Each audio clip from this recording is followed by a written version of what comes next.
Supreme court ने 13 जनवरी को एक महिला के भरण पोषण से जुड़े मामले में एक अहम फैसला सुनाया और इस फैसले में कोर्ट ने खास तौर से मनुस्मृति का जिक्र किया।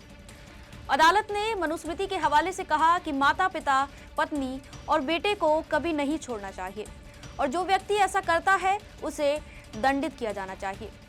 चलिए अब इस केस की डिटेल में बात करते हैं। नमस्कार, आप देख रहे हैं पॉलिटिकल पंचायत। मैं हूं आपके साथ श्वेता चौहान। लाइव लॉ के अनुसार शीर्ष अदालत ने इसके लिए मनुस्मृति के संस्कृत श्लोक का भी जिक्र किया, जिसमें लिखा है कि न माता, न पिता, न स्त्री, न पुत्रस्य त्यागमहर्ति त्यजन्य पतिताने तान राजा दंड शतानी षट। यानी माता पिता, पत्नी और पुत्र को कभी नहीं छोड़ना चाहिए और जो व्यक्ति ऐसा करता है उसे दंडित किया जाना चाहिए। अगर इस पूरे मामले की बात करें तो विवाद इस बात का था कि अगर किसी शादीशुदा महिला के पति की मौत उसके ससुर के जीवित रहते हो जाती है तो उसको भरण पोषण मिल सकता है, पर अगर ससुर की मौत पहले होती है और पति की बाद में, तो इस स्थिति में भरण पोषण मिलना चाहिए या फिर नहीं।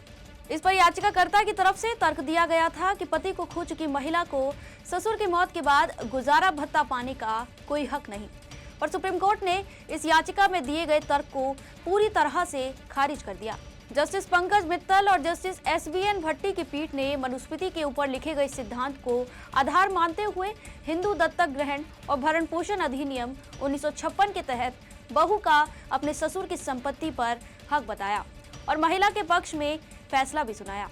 कोर्ट ने कहा कि पति की मौत के समय के आधार पर विधवा हुई बहुओं के बीच भेदभाव करना पूरी तरह से इलॉजिकल है, मनमाना है और असंवैधानिक भी, क्योंकि चाहे परिस्थिति कैसी भी हो, चाहे बहू ने ससुर के रहते अपने जीवन साथी को खोया हो या उनकी मौत के बाद, उसे भरण पोषण का पूरा अधिकार है। अदालत ने हिंदू दत्तक ग्रहण एवं भरण पोषण अधिनियम 1956 की धारा 22 का हवाला देते हुए स्पष्ट किया कि यह प्रावधान मृतक हिंदू के निर्भर व्यक्तियों के भरण पोषण की व्यवस्था करता है। अदालत ने कहा कि सभी उत्तराधिकारियों पर यह दायित्व बनता है कि वे मरने वाले की संपत्ति से उस पर निर्भर व्यक्तियों, जिनमें विधवा हो चुकी बहू भी शामिल है, का भरण पोषण जरूर करें।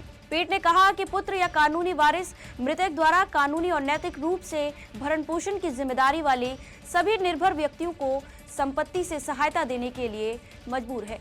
इसलिए बेटे की मृत्यु पर उसके पिता की धार्मिक और नैतिक जिम्मेदारी बनती है कि वे अपनी बहू का भरण पोषण करें, बशर्ते वह विधवा बहू स्वयं या मृत पुत्र द्वारा छोड़ी गई संपत्ति से अपना गुजारा नहीं कर सकती।